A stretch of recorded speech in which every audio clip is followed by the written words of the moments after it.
SidelineShop.ca. For all your jersey needs, visit SidelineShop.ca. It is Saints Bucks week, and for that, I got Matt Beast, Matt That's Who, Matt Beast 1419, call him whatever name you want, YWC Talk Original, one of the OG guests of the show. Matt is on here. And Matt, how are we feeling today as we approach week 15 of the NFL season? It's crazy that it's already at week 15. We're getting down towards the nitty-gritty here of the league matchups. And as a Saints fan, things have been rough personally, but we can get into that in a little while. But overall, we're feeling all right. End of the year's around the corner, heading into a new year. And yeah, here to talk some football. Always a pleasure. Thanks for having me on, Griff. No problem, anytime. I was going to start because obviously, look, COVID right now, I don't know how it is in your neck of the woods. Up here, it's getting bad. It's getting bad, too, because leagues all over, NBA, NHL, especially the NFL, getting hit hard with it. Mm-hmm. But before I started with that, Urban Meyer's in the news again. And why? Because apparently in August, before he went to go kicker Josh Lambo said, apparently Urban went up to him, kicked him in the shin. I got to pull up the actual quote here, but it's just, I'm vamping because I do my own work right here.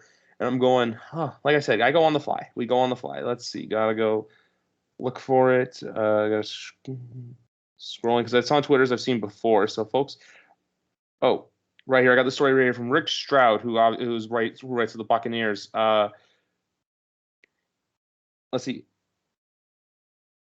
what I got it right here. It was kicker, punter, long snapper, Lambo said, or shitbag, dipshit, or whatever the hell it is. The names didn't bother Lambo, but what the coach did next did. I'm in a lunge position, left leg forward, right leg back. Lambo said, Urban Meyer, while I'm in a stretch position, comes up to me and says, "Hey, dipshit, make your fucking kicks me in the leg." Like, why do you want to play for that guy? Man, Urban Meyer, he is definitely an enigma in a bad sense of the way. Like his name always comes up in like such bad light. And I mean, look, he's had success where he's been, and I mean, there's got to be something wrong with the guy when you see the team that he coached in Florida. He had literal people murdering people on the team. He had the whole Cam Newton stealing laptops, all along with one of the most religious players ever in Tim Tebow, one of the most outgoing religious players, I guess you could say. But yeah, I mean, Urban Meyer, he's definitely he's definitely a name of controversy, and there's always something about him. And when the hire happened, I thought it could be good, but the fact that he's always in the news for something negative, it's just not looking good. And the fact that the Jaguars haven't been really any good at all this season, I mean, it's just a matter of time at this point. I think he finishes out the year, but I feel like Shad Khan is he's behind Urban, but then the more and more stories that come out, it's just a complete negative. There's nothing good about it. And I feel like too, for this offseason, like, do we really think that potential free agents that are going to want to go there and realize, hey, do I really want to play for this like borderline maniac? I'm going to probably lean towards no. Like, think about it. Like, I know Trevor Lawrence is in there. That's the other thing too. Trevor is he's the complete opposite of from what we saw at Clemson for those 3 years. So I don't know exactly what he's going to do, but at the same time, it's just like, look, you got to look at your organization. I know he's the hot name, and I know you said, hey, we're going to get this right, but clearly it's not working out. And look, you got to nip this one in the butt before things get really bad. Yeah, I agree. And it's a very weird situation. It'll be interesting to see how it goes. It's just another one of these great college coaches that just doesn't necessarily pan out in the NFL. I don't know what it is. It just doesn't happen.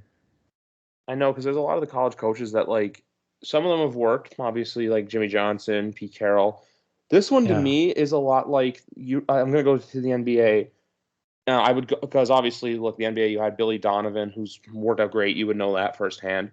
Mm-hmm. But this is like the John Beeline situation in Cleveland. Remember where Beeline kind of came? Because I feel like Urban's kind of doing the same thing, where he's going into Jacksonville, trying to run it like a college team. Beeline did the same thing in Cleveland and quickly lost the locker room and I think was fired by Christmas time.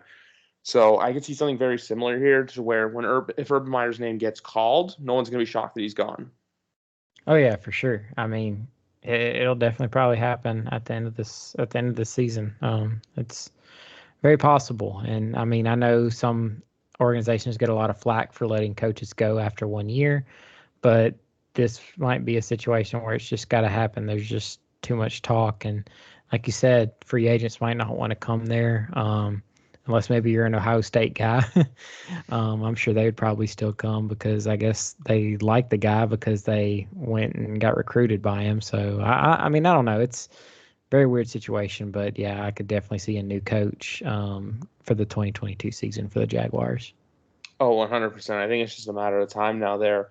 But then obviously we'll just get off this because look, it's Urban. I even said this too. It's kind of funny in the NFL. You have coaches wanting to bite kneecaps off, and then you have coaches that want to kick the players in the shins. And even look at that. Like I know the Detroit Lions are a worse team than Jacksonville, but Dan Campbell has a locker room, and they know that. Look, hey, there's a plan going forward.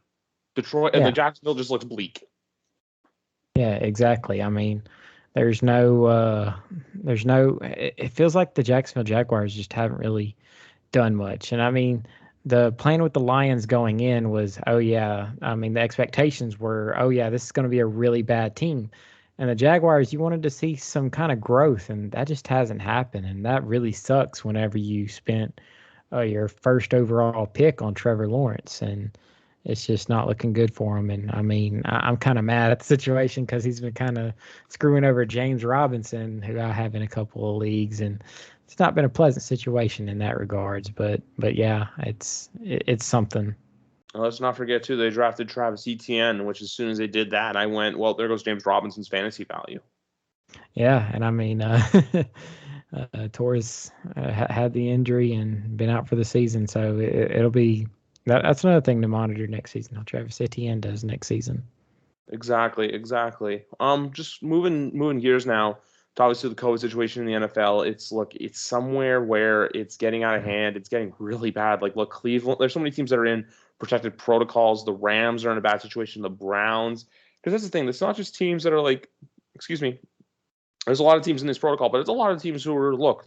COVID could truly make or break your season. Like last year, you could make that excuse for maybe a couple of teams, or I don't even think anyone. Like I know there was games moved around and stuff, but no one can truly say, hey, COVID messed up our season this year. There's a very good chance if someone misses the playoffs, like say the Cleveland Browns, COVID could kill their season. Yeah, I mean, it's definitely striking really hard right now. It's crazy how rampant it's got. And I mean, the Browns are looking bad. And I mean, they had the situation in the playoff game where their head coach wasn't able to be there in the playoff game against the Steelers. But I mean, this is different. They're missing multiple players, they're missing multiple coaches. And the Saints had an issue where they had missed pretty much a majority of their coaching staff. And it definitely hurt them really badly in the game against Carolina way earlier in the season. And it's going to be a hard one for the Browns this week to overcome that. And I mean, you have all the other teams going on with it too. I mean, Washington, the Rams, as you said, it's just not a good look right now. And I mean, unfortunately, it seems that things are ramping back up with COVID. Yeah, exactly. That's the thing. Is Cleveland right now, they play on Saturday, and all the guys that are on there, who knows if they'll be back in time. So, and even tomorrow night, because we'll go into that game now. We have Kansas City visiting the Los Angeles Chargers, and the Chargers they're without not the Chargers, the Chiefs, excuse me. They'll be without Chris Jones, which is a huge thing to have. Because tomorrow night's game, look, if Cleveland, because I expect Kansas City to make the playoffs, and they'll probably end up winning the division. But like if they lose tomorrow night, it's right there for the Chargers. Yeah, I mean, this is a huge game. This is pretty much the game that could decide the division. And I mean, both of these teams have been playing really well. And this is in a conference too, mind you, that's been ultra competitive. Normally you see it kind of the other way around, but the AFC, it's been very, very, very strong, especially at the top. And these teams have to fight and fight hard for this number one seed, and especially fight for the division at the end of the day. But I mean, it's going to be an interesting game for sure. As far as what I'm thinking about the game wise, the Chargers already beat the Chiefs earlier this year, and We all know Patrick Mahomes. He's a great quarterback, but this season he hadn't really had the greatest efficiency. I think his two best games have been against the Raiders. I think those are the only games where he had a rating over 100, and we've yet to see him do it against another team this season, and that's been a major question mark. I know his O-line blocking's been better this season, as they definitely tried to make that better, but when you have a high profile game like this, it's definitely something to watch out for. And if the Chargers get this, that's going to be a huge statement. Getting 2 wins over the Chiefs, who are supposed to be the alpha dogs of the NFL now, it's definitely going to be a slugfest. I'm looking forward to it. Same. I'm looking forward to the same. I'm probably missing the first half of the game tomorrow. I'm at the movies, but I feel like I don't even need to express what I'm seeing. I think, like, look, for those of you listening or for Beast, I think you know why. I'm watching on Friday night myself, so I'm excited. I'm excited too. I won't say shit. I will keep my mouth shut. But I want to go Chiefs because I'm in a spread pool and I've been burned by them so much for the last few weeks because I'm always like, they're not going to cover. They're not going to do this. And so far this year, because here's the thing with them. I know Mahomes, look, he said, I finally want to see him have that game. You know, that game where everyone goes, okay, that's Patrick. He hasn't had, like, besides the Raiders, which, look, the 2 times he's played the Raiders this year the Raiders have been through so much shit this year off field. Yes. That I feel like that's just killing their season because, like, I'm just like, okay, that's a strong locker room considering the John Gruden situation, considering the horrible situation involving Henry Ruggs. Like, that locker room is on its own. Like, okay, look, I know there's a lot of bad decision making in there, but at the same, like, internally, but the fact that there's all the external drama for that organization is just great to see that they're still, like, you know, they're in a spot. Like, they're 6-7. I still think if you're 6-7, you're gonna like to hear this. I still think you're in the playoff, like, you're in the hunt in both conferences. Yeah, especially in the NFC because man, there's so many teams that are 6-7 right now. It's crazy how competitive this league has been so far this season, and it's definitely one to watch out for, especially as things are getting towards the end of the season. This is kind of where the teams have to go out and win these must-win games and kind of separate themselves for playoff position. And this is definitely one of those games that's going to be important. Exactly, but then when it comes to this game, though, I'm gonna go Chiefs just because I feel like at this time of the year, the teams that are best, they know what it takes to win at this time of the year. I feel like the Chargers, they're a good team. They're 8-5 this year. They're already better than last year by a win. They finished 7-9 last year after being 3-9 at this time last year. But when it all's said and done, look, I'm gonna go with what I know, and what I know is that the Kansas City Chiefs can play winning football at this time of the year. I'm gonna go Chiefs 28-21. 28-21 Chiefs. And you know what? I'm going to go with the upset. I'm going to take the Chargers to beat the Chiefs. There's something about this Chargers team that I really like, and they've been a team that people have been trying to predict on and on again. And I'm probably going to regret picking the Chargers here because it's hard to bet. I mean, I know Patrick Mahomes hasn't had an amazing season, which I mean, he's still putting up numbers, which is crazy to see because that's how high of expectations everyone has on the guy. That's just how good he is, and the fact that he's having a down year in his standards says a lot for how good he actually is. But I kind of want to see the Chargers make that step up and see if they can do it. And I'm going to put my faith in them, and if they shoot down my faith, I will not be surprised. But that's what I'm going to go with. I can see it being a toss-up. That's why I did a touchdown score line. Like, you know, I can see this game going either way, but I'm just going with what I trust more. But this week, as I switch gears, look, I know college football bowl season is starting, I believe, Friday, but let's be real, none of the big bowls are going to be happening until at least after Christmas. You can watch these games, bet on these games if you really want to, if you really want to act like a degenerate. But we have Saturday NFL football for the next 2 weeks in a row. And for those next 2 weeks, we have 4, I'm going to say, fairly solid games. Now, I know earlier we talked about Cleveland and how they're in the COVID protocol, but this game between Cleveland and Vegas is truly, I'm going to call it a loser leaves town kind of game. I feel like whoever loses this game, your playoff hopes are just going to go down the drain. Just because of where both teams stand right now. But I feel like the Raiders need to win more than the Browns. Oh, yeah, I definitely agree. And the fact that the Browns are just going through so much right now, I don't know of a way they can win. It's going to be hard. They're down so many people. And I mean, just off the top of the head, the head coach, offensive coordinator, Baker Mayfield, Jarvis Landry, Austin Hooper, the list just continues to grow every day, it seems, for them. And I don't know how they're going to go out and field a competitive game against the Raiders right now. And I know the Raiders, they've had their issues this season too. I don't know. Is Darren Waller playing this game or not? I know he's been out lately. Um, I have to look that up real quick, see if he's been practicing. How's that's been going for him? He's a do not participate. So it seems like he's not going to play. But Hunter Renfrow, to his credit, that man has been stepping up. I think he's like number 12 in PPR formats in fantasy, which is crazy. This guy's just been getting peppered with targets. I mean, the whole Henry Ruggs situation and Darren Waller being hurt definitely helped that. But with the Browns in such dismay right now, I got to go with the Raiders to win this one. I'm going with the Raiders. They're due for a bounce back. They're due to, finally get that win. Obviously, the Raiders are such a weird team because like they had that amazing game on Thanksgiving where they handled the Dallas Cowboys with ease, but then ever since then, been kind of wonky. Obviously, they got killed by the Chiefs last week, and then they barely lost to the football team.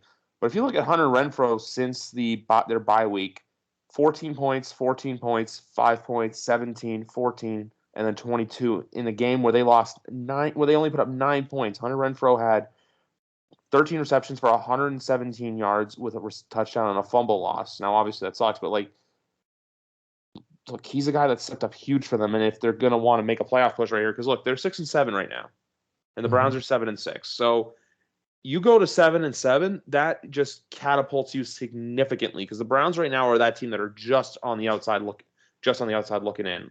And also, my one big question for you though is, so the over under right now sits at 38.5. Does it go over? With the way the Browns are, I don't think so. They're going to try and run the ball a lot, which, I mean, the Raiders don't have like an amazing run defense or anything, but I don't really see points being scored in this kind of game. If the Browns have any shot of winning, it's going to be a low scoring game, and I think they're going to be able to keep it kind of low scoring, but there's going to be issues where that offense is not going to be able to put up points, and the Raiders are probably going to take away at some point, but I think it's going to be under that. Yeah, 38.5. I think I gotta go under too. I'm gonna go like nitty gritty, like a 16-10 ball game. Like, where a lot of the times the defenses stop on third down and it's like there's a couple touchdowns, but I think this could be a lot of field goal kind of football. So for the first game there, it's like nothing to look forward to. Now they could surprise us, but I remember the last time Case Keenum started for Baker Mayfield, it was that Thursday night game against the Denver Broncos. And obviously, I know the Broncos have a better defense than the Raiders, but I just got to pull up the score right here. The score was only 17-14. So that's my big argument. There you go. So I guess we're both going Raiders there. I know Danny also has been on the Raiders all week. Him and I have been in DMing each other about that ever since I noticed the Browns going down. I'm just like, man, go Raiders money line. Then the second game, which also I don't want to say this one has playoff implications because both teams, I feel like there's a very good chance both make it in. But there's a lot on the line when it comes to seeding for this one, and that is the Patriots going to the Colts to play. And I'm going to say this right now. Having the Patriots be at plus money is something that I think Vegas might regret. I mean, maybe so. Just to go off on a quick tangent about the Patriots, I must say I'm really impressed by what the Patriots did this offseason. If I had to have a model for the Saints to go after this offseason, it'd be what the Patriots did. Maybe not draft a young quarterback. Maybe they have to find another quarterback in another way. Maybe Jameis comes back. I'm not sure, but I'll get to that later. The way the Patriots went out and said, our weapons are very deficient. They went out. They didn't sign these just world beater talents. They got a whole bunch of really just solid players, and they built their team around that on offense to make their offense better. And they got a complementary offense around Mac Jones, something that works, and they go behind their defense, which is a great defense and does many good things, and that is definitely a formula of success. I know they kind of started off a little slow, but they've been killing it ever since. And now they're sitting here number one in the AFC. I did not expect that going into the season. If you had asked me that, I would have said maybe like a 6 through 5 seed or somewhere around there, but not number one. So I'm gonna say I'm thoroughly impressed by your Patriots, Griff. As far as this game, like you said, yes, it is very important. The Colts are trying really hard to stay in that playoff hunt. They're sitting at 7-6, 2 games behind the Titans. So this almost seems like a must-win game for them. And I don't know, man. The Colts, just because it's a must-win game, I might go with the Colts because sometimes those teams that have to win these games end up winning. And right now, the Patriots, I don't think they absolutely need this game since there's 2 games up in the division right now over the Bills. So I'm gonna end up going with the Colts on this one myself. This game to me is gonna, and I appreciate all the words because look, when you look at who they sign and what their production they're getting, it's laughable. And also they backloaded so many of those contracts so that they have a window to succeed over the next 4 to 5 years. For this game though, this is gonna sound really weird. This game to me is offensive line porn. This game is truly going to come down to, because look, I think these are the 2 best offensive lines in football: New England and Indy. Indy has Quentin Nelson. You have Ryan Kelly. I want to say who's one of the other guys' names. Glenn, something like Glenski or something like that. But you just have solid pieces all over the Patriots. You have Trent Brown, David Andrews, Ted Karras, Michael Onwenu, Shaq Mason, Isaiah Wynn. This game, I think, truly one of the big factors too, as well, because the Patriots are so good at taking away the best part.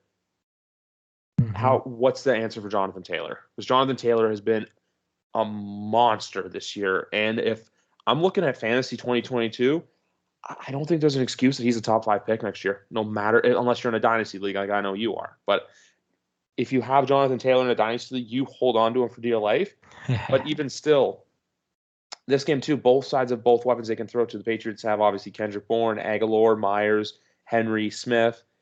And then you got our boy, Michael Pittman Jr. with the Colts. A tight end who I've actually really liked who's come out this year, Mo Alley Cox, has been looking pretty solid for them.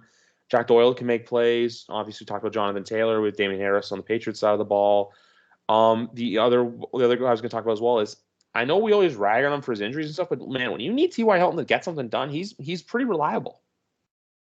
Yeah, I mean, he's towards the end of his career. It's definitely more of the Michael Pittman show as far as the wide receivers go. And yes, Jonathan Taylor has been an absolute certified stud.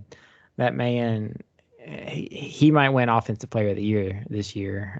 It's very possible the way he's been going and the numbers he's been putting up and just how he's been carrying this team. You normally see something like Derrick Henry doing that, but this time it's Jonathan Taylor in the same division just doing work for this team. And their defense has been solid. They've been able to keep up, and it's mainly just because they just really need to win this game. And like I said earlier, it always seems to work out for some teams, and so that way they can stay in the hunt. And I think it's going to go that way with the Colts. And especially when you look at the other 7-6 teams, I mean, you got the Browns, who are probably going to lose this week against the Bengals, as we went with. And then you have the Bengals and the Broncos facing each other. So they're kind of hurting up on each other. And those are the teams kind of looking in. So the Colts, if they can get a win, that's definitely going to help them as far as their playoff aspirations. Exactly, because it's getting easier for the Colts because obviously they play the Arizona Cardinals on Christmas night next week on Saturday. But for this game, look, I'm going with the Patriots, but I'm going to say close. Like, I can see this being a field goal or like comes down to the very wire kind of football game. Oh yeah, it's going to be a very rough one. The only thing we're missing is Tom Brady and Peyton Manning. Exactly. And plus, too, with these 2 Saturday games, once they got announced, once I looked at the schedule of possible games that could be in this slot, I saw a bunch, and I'm like, no. But I saw these 2, and I'm like, yeah, these definitely could be the 2 that'll be on the Saturday night. Yep, and it turns out that they're both pretty good teams and definitely going to be an important game. So that's good to see. Exactly. And now moving on to Sunday slate, we have the Bills and the Panthers, which Oh, there's not a lot to say about this game. It's just like, what's it called? I don't even like this. These are games to look at, and I'm like, I want to expect Buffalo to bounce back because look, they had the loss to New England where it was just ugly, and then they had the really bad ending at this game. But that 10.5 spread, I feel like they can cover it, but at the same time too, I'm like, is that a trap? Like I'm still trying to figure out this Bills team. Yeah, that might be a bit much. And yeah, the Bills have been a team that's been kind of hard to figure out because I mean, they're sitting here at 7-6, kind of middle of the road in the playoff hunt.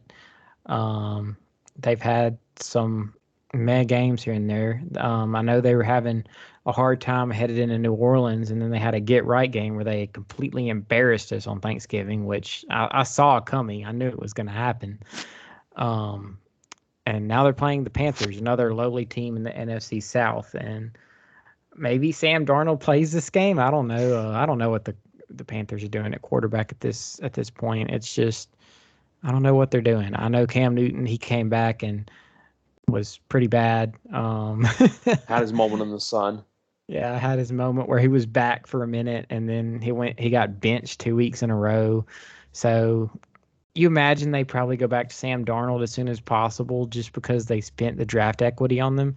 And the bad thing about the Panthers is earlier this season they were like going in like they're putting their chips on the table, and now they've given up draft picks and draft equity, and it just seems like the front office thought that this team might have a shot at contending in the playoffs, and it just didn't happen that way. As they sit here in 5-8, probably going to lose to the Bills and end up at 5-9. So you have to wonder what their front office is going to be thinking going into the offseason.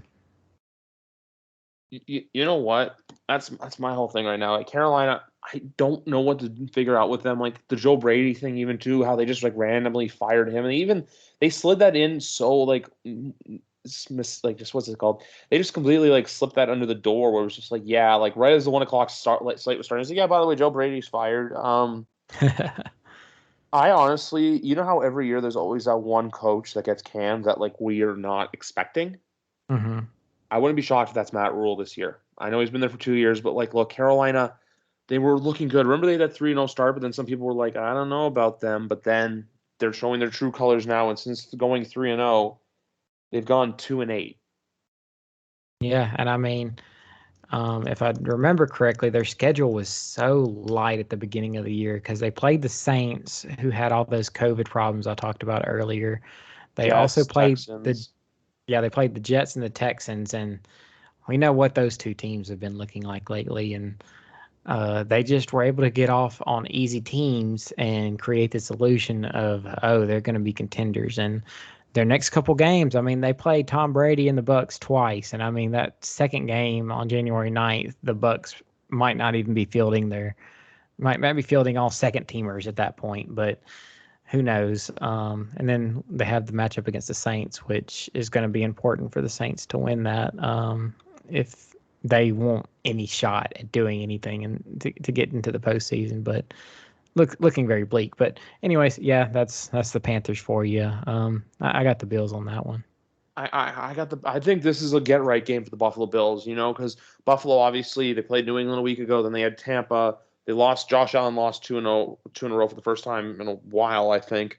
But when it comes to a game like this, it's just I can see this being a get right game for the Bills. You know, to give them a little confidence because they do go into New England next week. I do still expect the Bills to be in there come January. They're going to be playing football. I don't think it's like oh, can the Bills miss? I think the Bills would have to lose out. Which if they go 7-10, that's a bad problem to go from Yeah. 7-4 to 7-10. But I doubt that happens. Yeah, there's Um, no way since they play the Panthers, you guys, the Falcons, and the Jets.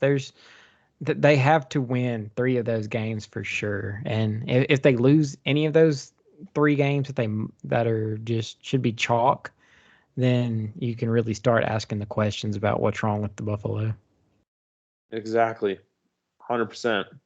But no, I'm still gonna go Bills here, and I'm gonna take them to cover, but I'm gonna go like let's say 27-13, that kind of score. Sounds good. I'm not even going to try to guess scores because that is definitely not my thing, but sounds good to me. I like to do it for fun. Um, and then this one's just straight up ugly. It's Houston and Jacksonville. I was gonna go Jacksonville, but after the whole shin kicking bullshit, I'm going Texans. I know the Texans suck and they're actively losing. Like I think they've kind of admitted, look, we're gonna start tanking. But after the whole crap that came down Jacksonville today, I'm like, look, I'm going Houston. I mean, if they lose to Houston, Urban Meyer might get fired the next day. But I mean, wow, these are just two super bottom barrel teams. They're probably the worst out of the AFC, if I'm not mistaken, record wise. But yeah, not much to say about this one. I'm just gonna go to. I'll ride with you and say Texans, and yeah, that's all I gotta say on that one. You know what this game to me says? What's that? Shown on red zone like twice. If that, maybe just maybe just one of those where, hey, just so you know, for fantasy purposes, this guy scored a touchdown. Oh, exactly. Uh, Yeah. exactly. Moving on next, Tennessee at Pittsburgh, a sneaky good game in the 1 o'clock window. Both teams need a win. I after the Steelers, that was a crazy game last Thursday night. I thought it was going to be boring, but it ended up being good. I also don't know if you know this or not, but I had Pittsburgh to cover the spread, and I was a Pat Fryermuth hand length away from them covering the spread because if they had gone for two and missed, I would have been happy.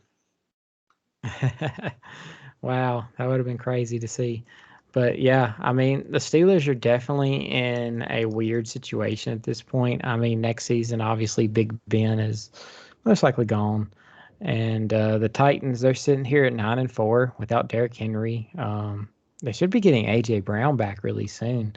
And they've been dealing with a lot of injuries, and they've still been just riding along, coasting along, and sitting here at 9-4 now.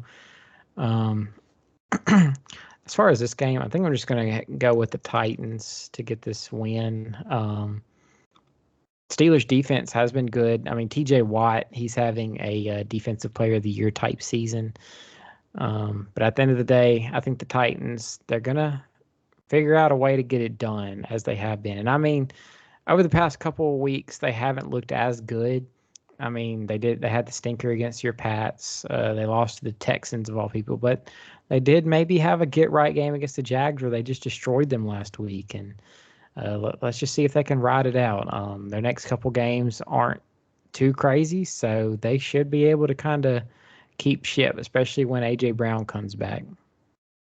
You know what? I completely agree with you on I completely agree with you on that. I think this is just one of those get right games for Tennessee. I know obviously they beat Jacksonville last week, but I feel like this is the game where they can really, clamp their basic, what was the words I was going to say? One of those games, where they can kind of come out and show their footprint. Like I said, I had Pittsburgh at the beginning of the year missing the playoffs. I'm all over the place. I do think Big Ben's retired. He is a first ballot Hall of Famer, though. I know there's a lot of the younger generation that's saying, "Oh, what are you talking about?" No, he's not. I'm like, no. Ben's won 2 Super Bowls. Went to an AFC Championship game as a rookie. He's like, I think he's top 5 all time for wins as a quarterback. So there's a lot of stats for him that look he's gonna get into Canton, but it's just look the wheels are falling off towards the end of his career, and it is what it is. But I just think the Steelers this year it's gonna be in that same.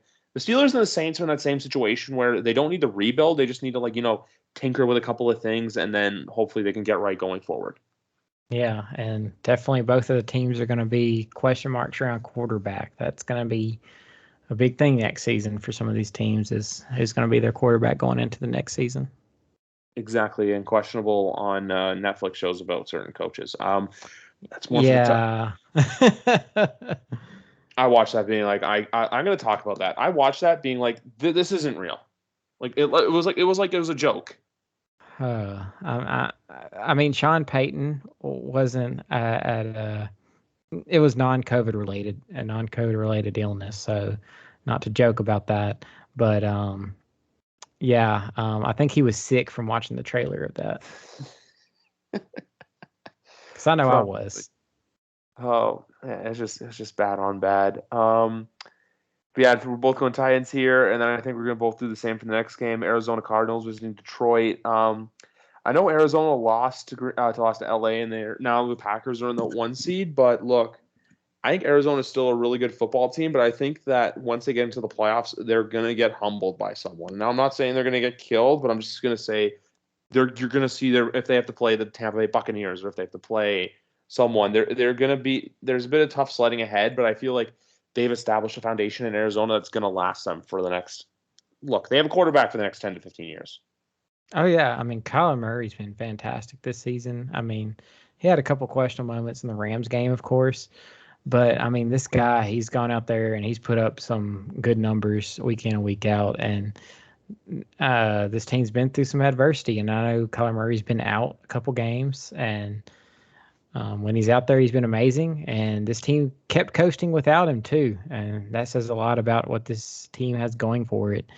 A lot of good weapons around him. I know DeAndre Hopkins, the news came out where he's pretty much out until probably the playoffs. They're hoping to get him back for the playoffs. That's going to be a big missing piece for them. But, I could see them. They might end up losing a couple games after this one. They'll probably beat the Lions. I know the Lions are also in COVID protocol, but that really shouldn't matter with the Lions. But yeah, I know they have games up against the Colts and the Cowboys in the next couple weeks. So there's going to be some big tests for them as they try to get right for the playoffs. But yeah, we'll just see how it goes for the Cardinals. I mean, Cliff Kingsbury, he's been a Coach of the Year candidate this season. The team's been doing well. They're making the strides you'd like them to see after last season. But yeah, Cardinals been looking good. But I could definitely agree with you. Sometimes when these new teams get into the playoffs that haven't been there or have a new regime and are like a fresher team in the playoffs, sometimes they just have a hard time breaking that mold. And I mean, you kind of saw that with the Ravens and Lamar Jackson. It took them a while to get their first playoff win. So it could be the same situation. I completely agree, but I think that when we go back to this game though, Cardinals are perfect on the road this year. They're 7, I want to say 7-0. Yeah, they haven't lost on the road, and I think you're right on the 7-0 thing, but yeah, it's crazy to see. Yeah, but yeah, they're 7-0, and then they one game on there. They actually have a pretty tough what's it called? As it's what was the words I'm looking for?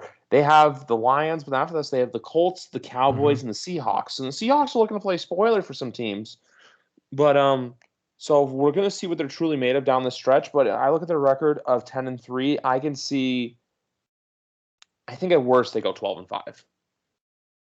Yeah, I mean, I could agree with that for sure. 12-5 is probably their floor right now, which isn't bad considering last year they were 6-3 at one point. They finished 8-8. Definitely an improvement. Definitely what you want to see if you're a Cardinals fan. The next one on here is also I'm going to the Cardinals to cover 13 points on the spread. Next game, we've got, I'm going to call this one of the YWC Football Talk Bowl games, as we've got Big Rats Dolphins hosting Danny's Jets. I don't know if you saw the photo on Twitter today. The two of them went to the game in 2015 together. I'm going to say this about this game. Give me a Miami win, but a Jet cover. Man, my Saints played the Jets last week, and I don't know if the Jets are getting any help better, or getting help back, because they're missing Corey Davis, they're missing Elijah Moore. That offense looks really bad. I'm sorry, Danny, but it was bad. And I mean, I know the Saints have a pretty solid defense, but man, that was not good. That's all I really have to say about it. And I mean, granted, the Jets, they were depleted. As I said, they were going up against a depleted team, and I know what it's like to have a depleted team, and you can't really field out your best effort out there. And the Saints just went out there and took care of business. But as far as this Miami game, I agree with you. I think the Dolphins are just going to win.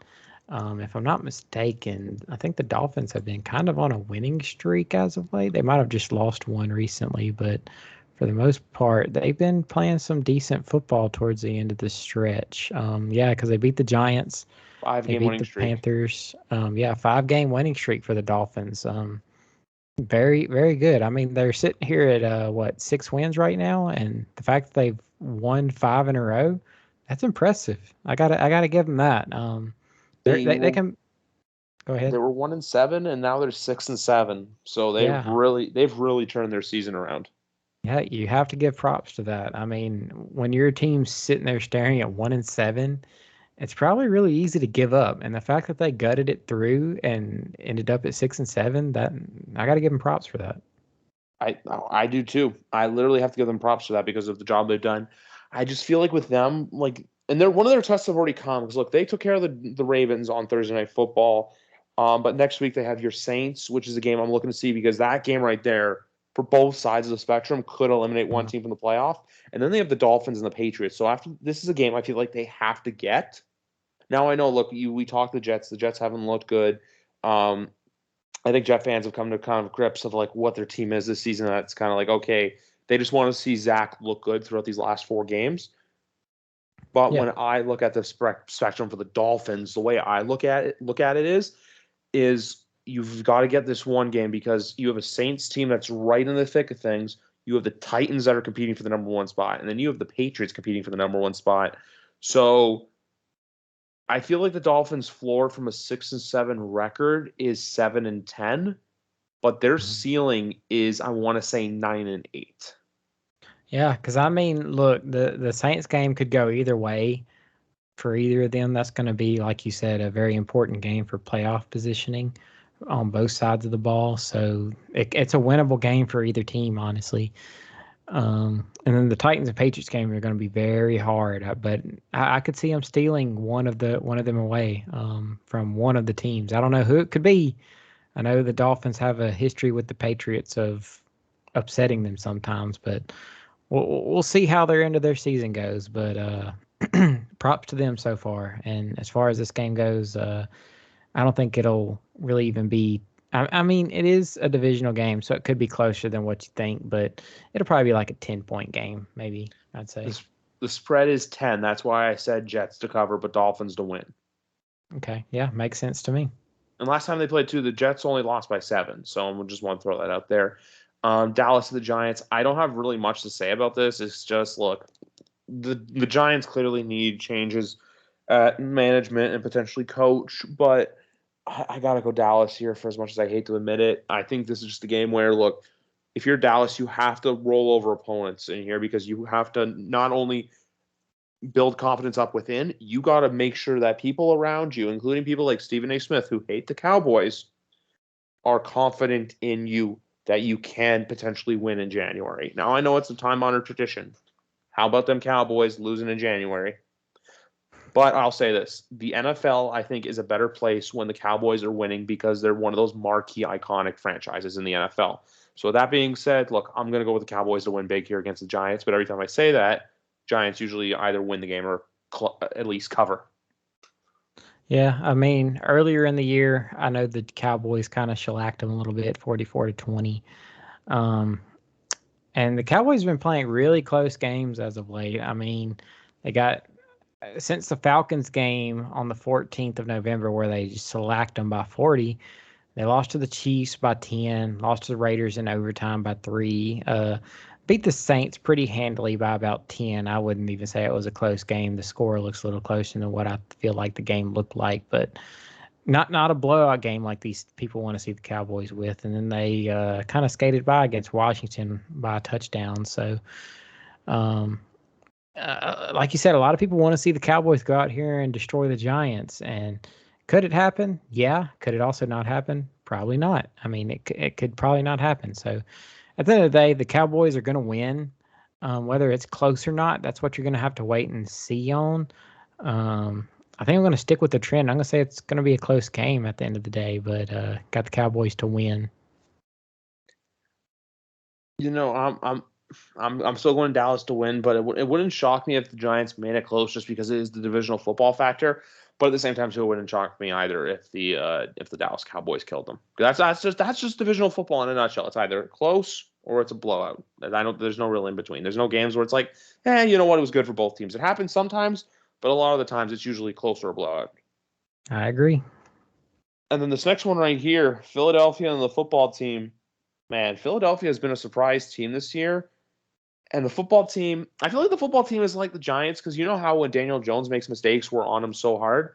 But I feel like if Taylor Heineke does it, it's like, oh, it's Heineke. He'll just do it. It's just him being him. Like I feel like that's how this situation is assessed with this team. But this game right here too, this game is huge, and the Washington football team schedule too. It's literally Dallas, Philly, New York. Mm-hmm. So they literally It's control their own destiny. Yeah, for sure. And I mean, they're sitting here right now.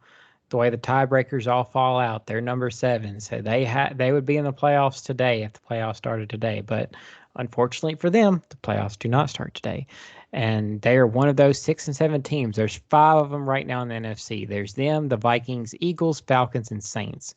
And this is one of those games where 2 of them are pretty much facing off, and this could be a huge deciding factor in who stays in the hunt. Because whoever loses this, it's going to be hard. Once you get to 8 losses, especially 9, I feel like you're done. But yeah, this is going to be a huge game. And I mean, they're both middle of the road. Both at I 6 and 7. know both 6 and 7. I know Jalen Hurts is dealing with an ankle injury right now, so that could be something to watch out for because that could affect them very much. So, but yeah, the fact that they face each other again in another week is another big thing for them.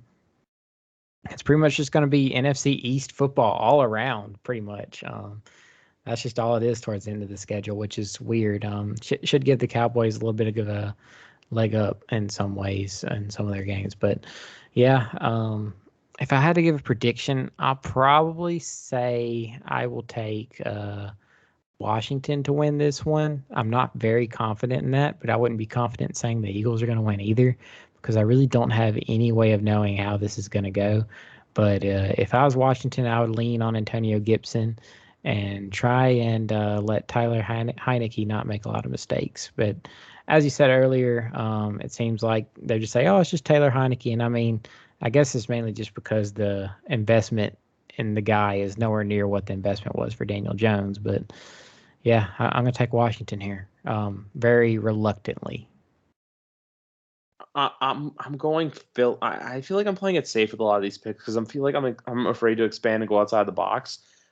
Um, I want to go. Well, I want to go football team because I feel like picking Philly is like the safe bet, but at the same time too, I feel like this is Washington. Like when they always have those games, where it's like no one expects them to win, and then they win. Like look, they did it against did they beat the Seahawks? I want to say they beat the Seahawks. I know they beat the Raiders, Mm-hmm.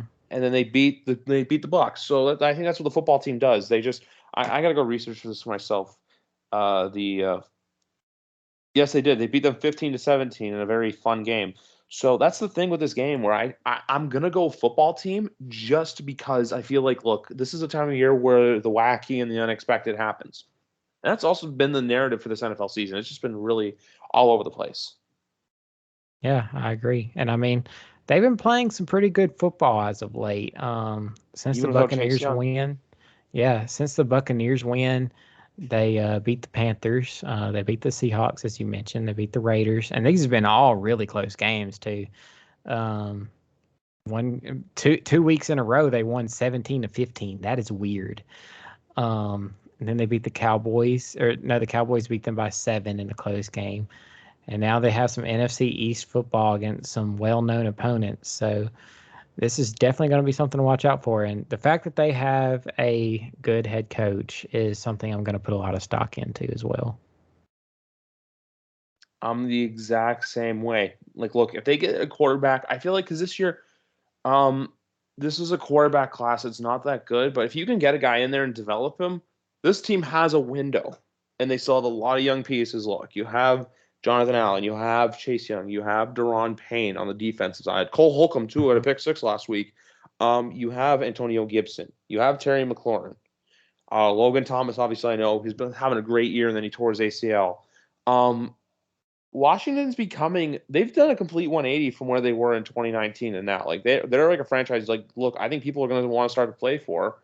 And then there's all these teams for a while that were like the definition of mediocre that are relevant again. Yeah, for sure. I mean, They have that whole investigation kind of looming over them, which is definitely a dark cloud. But I won't really get into that. But yeah, they're on the come up in terms of what they're fielding out on the field on a week by week basis.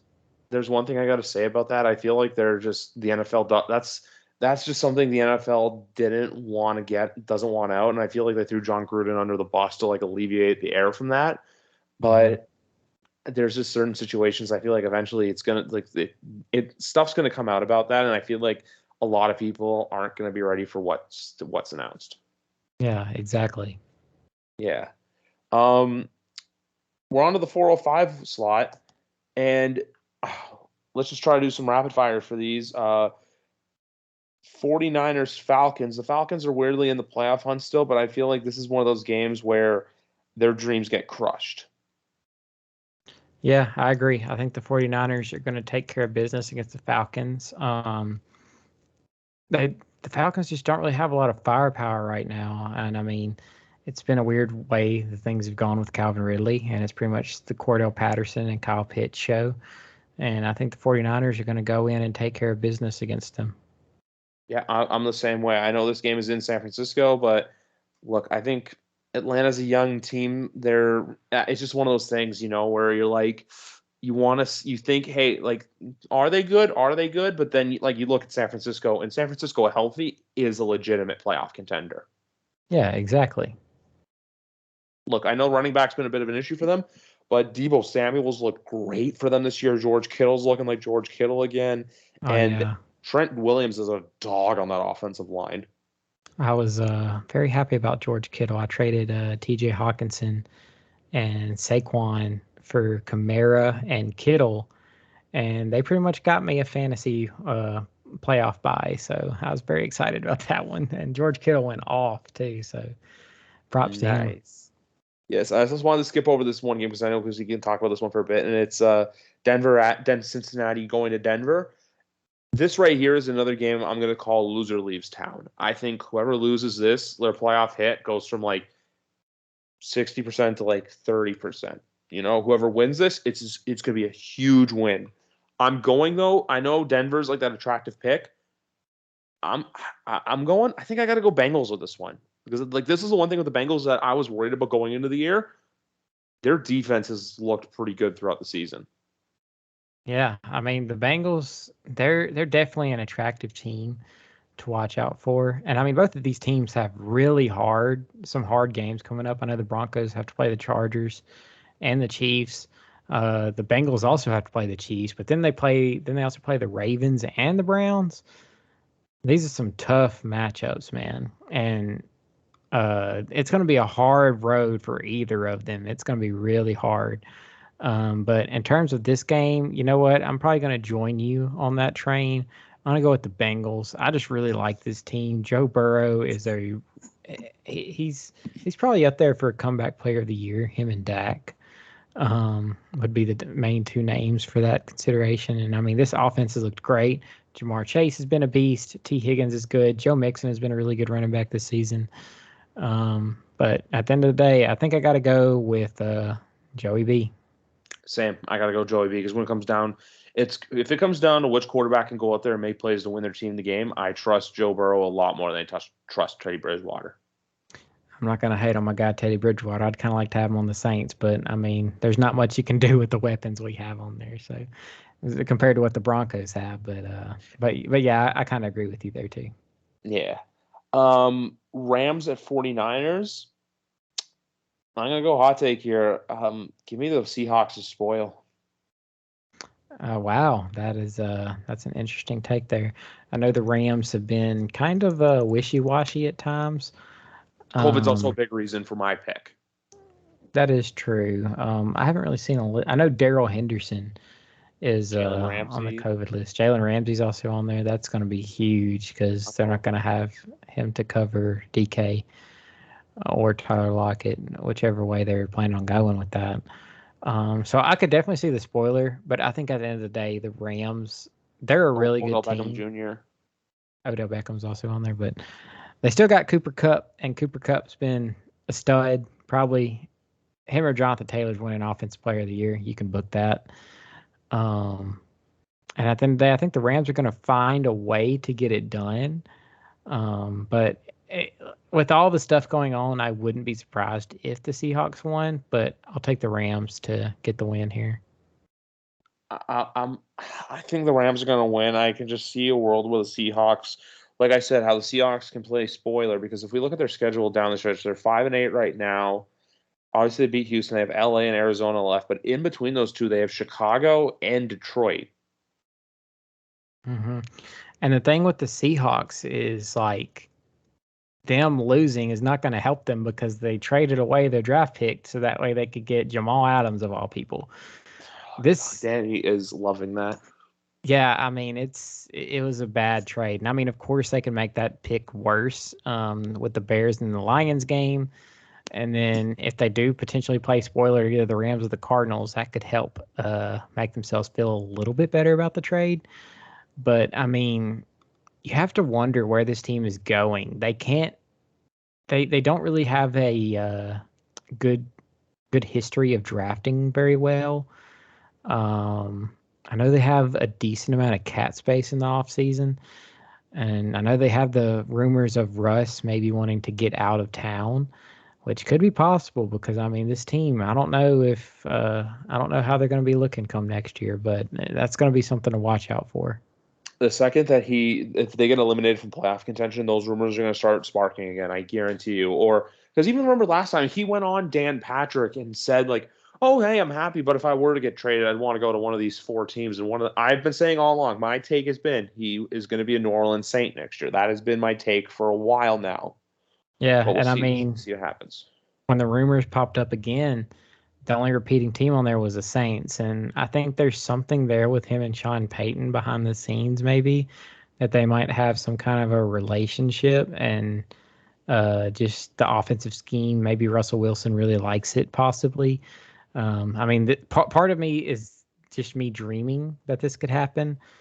But if this were to happen, I think the Saints would have to go out and add some stuff to their offense for sure to make it more appealing. But that's just kind of speculation. I don't want to get too much into it because I'm going to have dreams at night about Russell Wilson in the Saints uniform.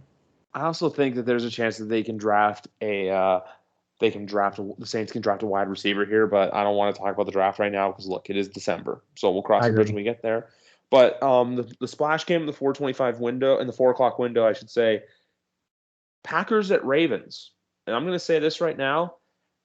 I think the wheels are falling off in Baltimore. I think there's something there that's not exactly there. Look, I think the injuries are finally catching up to them because look, when you have Ronnie Stanley, when you have Gus Edwards, J.K. Dobbins, Marcus Peters, Derek Wolfe. Who else is just getting out of that?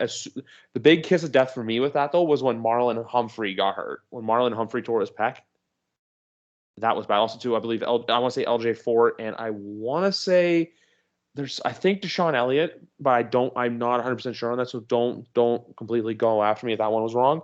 But I think the Ravens are just catching up, the injuries are catching up to them. I know Green Bay and Aaron Rodgers has his toe injury, but I think when it comes down to this game, I think the Green Bay defense can do enough to just disturb Lamar on Sunday. Yeah, I mean, Aaron Rodgers, he's been putting up some numbers. He's doing the normal Aaron Rodgers thing, and the Packers are looking really good again. Possibly they could get that number one seed again for the second year in a row.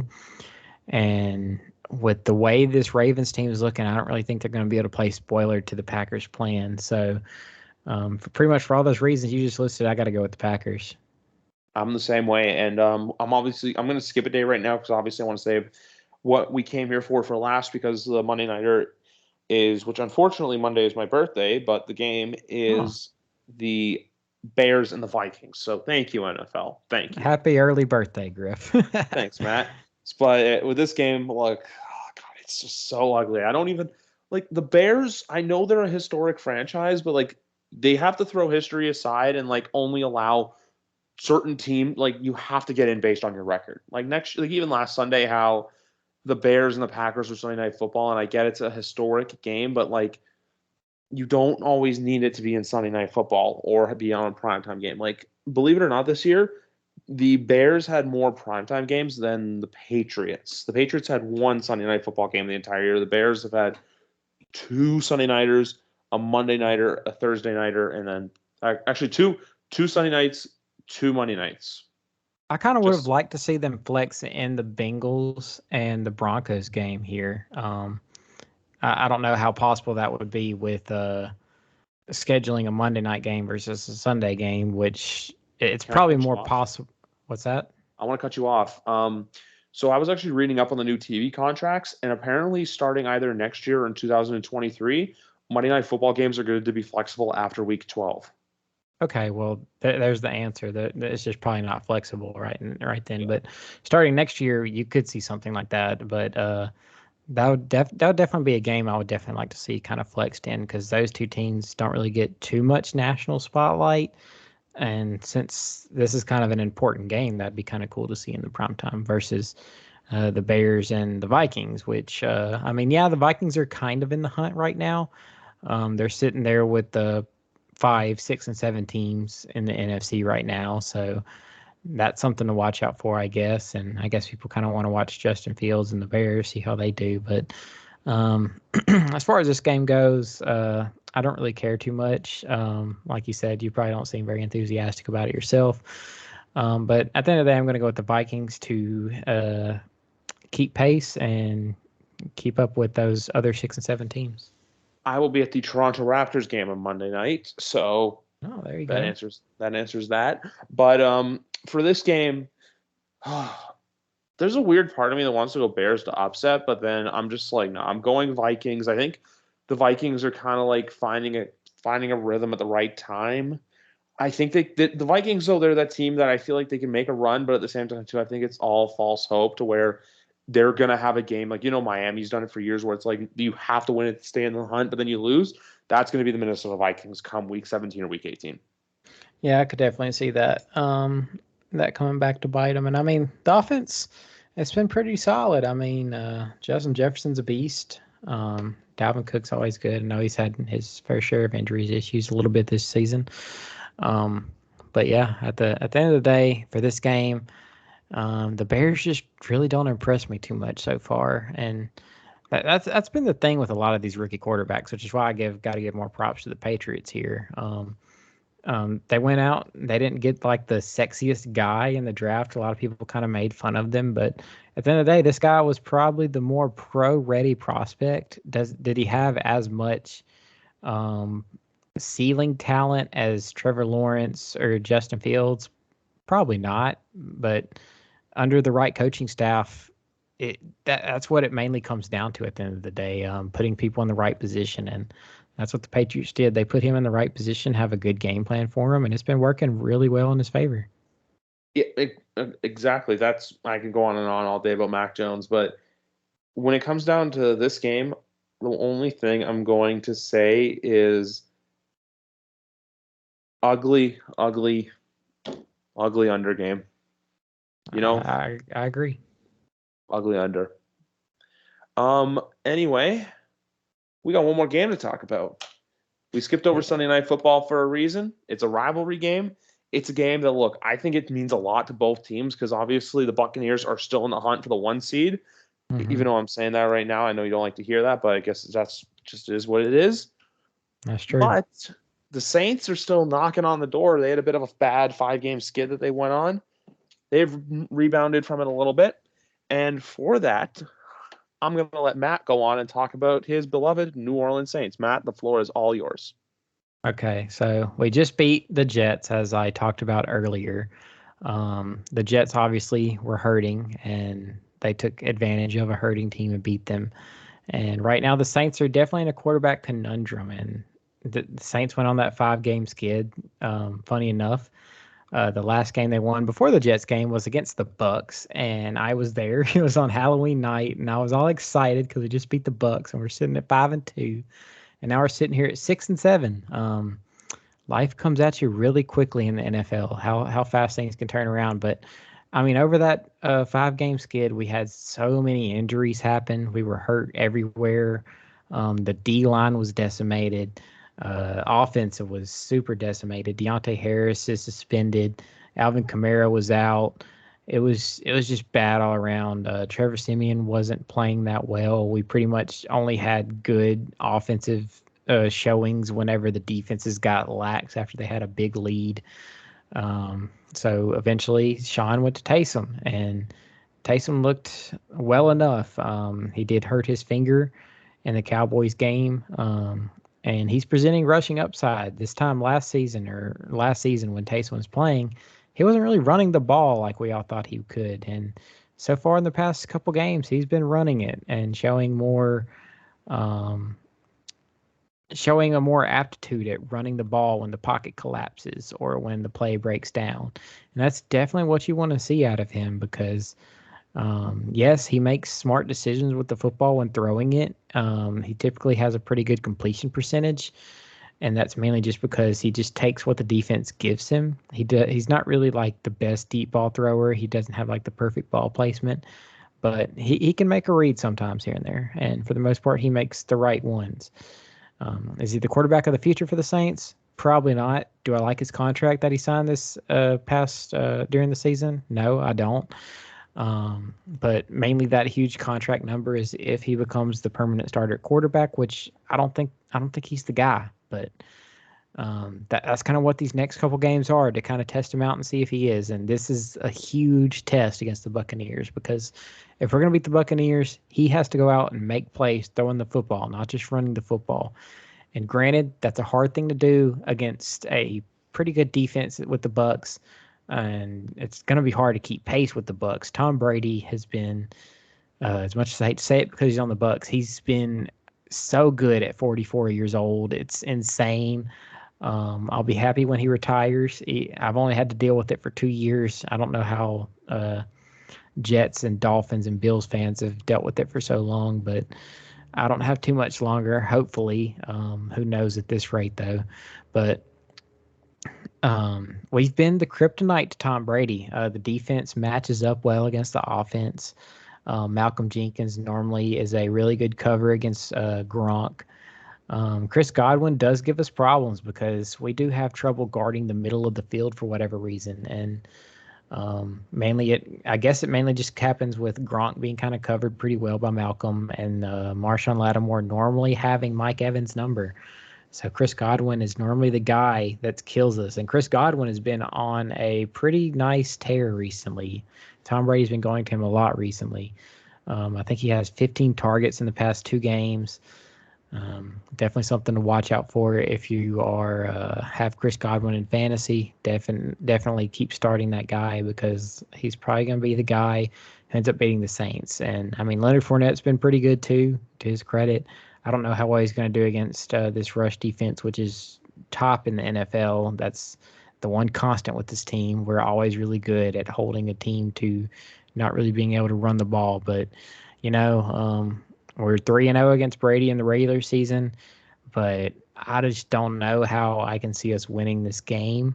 I don't know if I feel as bad about it as I did the Bills game on Thanksgiving, just because we have a little bit better injury luck coming into this game.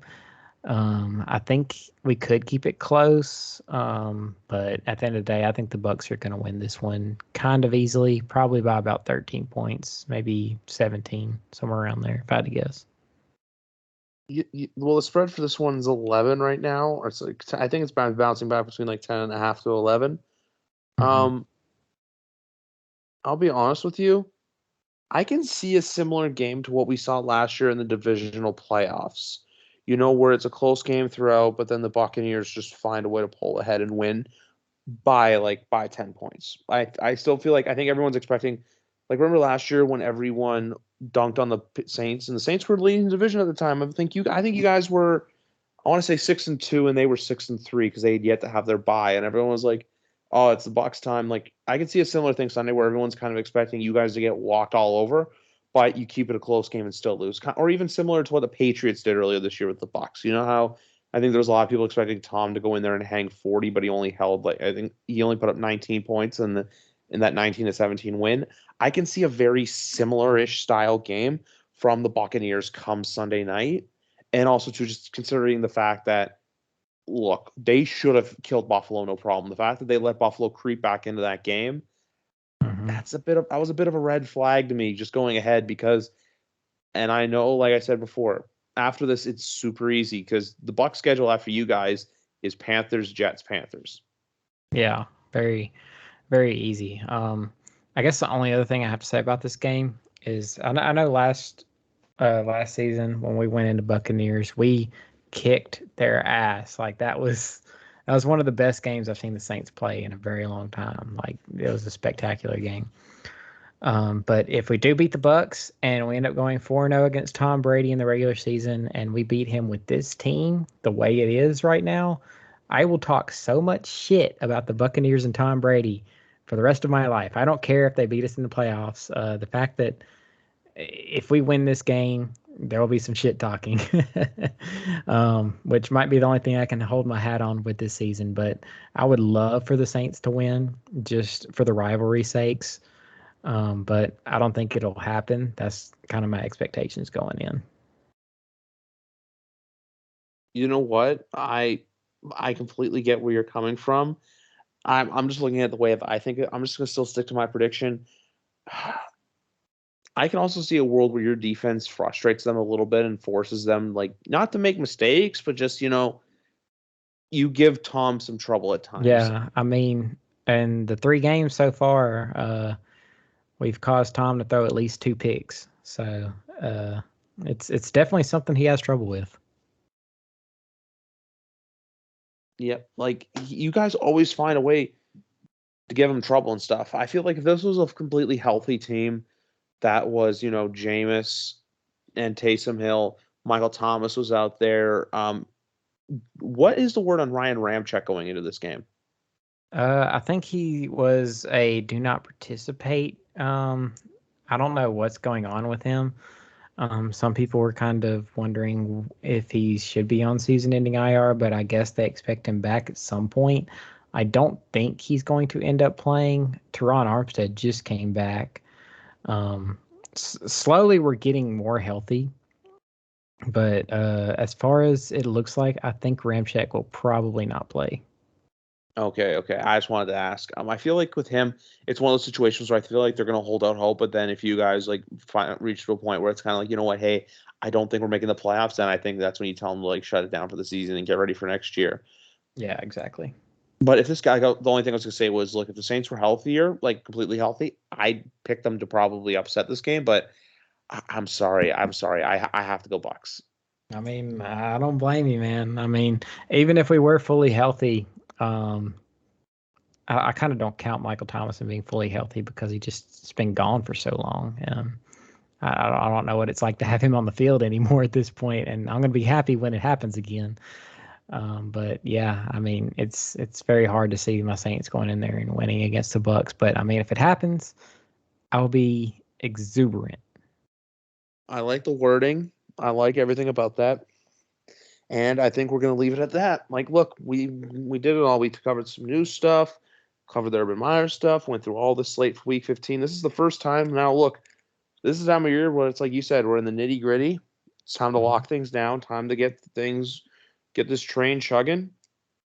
And you know what? After this week, the playoff picture, I think, starts to become a little bit more clear going forward. And that's one good thing to look at. Oh yeah, definitely. I think the wild card teams are definitely still going to be kind of a toss up, especially in the NFC. Just depending on how things break down, but it's definitely going to become a little bit more clear in the muddy water. Oh, that's the other thing too. I was about to mention. I feel like when I say that, I mean I think we're going to start to get clearer pictures of teams that like with the wild card picture where you see the teams that hey more than likely will make it, and then there's the teams where it's like okay they still have a chance, but like they need this, and this to happen. I Yeah, feel like that exactly. excited after this week. And then the other news I actually wanted to break before we got off is Week 18. There's going to be 2 games played on Saturday, one at 4:30 and one at 8:15, both on ESPN or ABC. One being called by the Monday Night Football crew, and the other one being called by the college football crew of Chris Fowler, Kirk Herbstreit, and Laura Rutledge doing reporting on the sideline. So January 8th, that is good because here's the other thing with those 2 games. They're not just going to throw any games on those slide. They're going to be 2 games with playoff implications. So that is very exciting to see, and that's something I'm looking forward to. Very exciting. Yeah, it is very exciting. And the only other thing I got to say, guys, is I have some stuff and maybe in plans for the playoffs. We'll cross the bridge when we get there. But for now, We're going to enjoy the last 4 weeks of the regular season. Well, anyway, guys, that's going to wrap it up here for episode 138 of YWC Football Talk. Matt, it was a pleasure having you on again. We'll have to do this again sometime soon. So like I say, there's certain guests on here. They're always going to be the OG guests of the show. And I know Matt wasn't on until about 6 months through the podcast, but he has been a regular ever since. Yes, sir. Always love coming on here and talking football. It's awesome times. I love to hear it. Well, anyway, guys, enjoy your week. Enjoy week 15. And like I said, guys, we're right. And like Matt, actually, not like I said, like Matt said, we're in the nitty gritty of football season. Have a good night, everybody.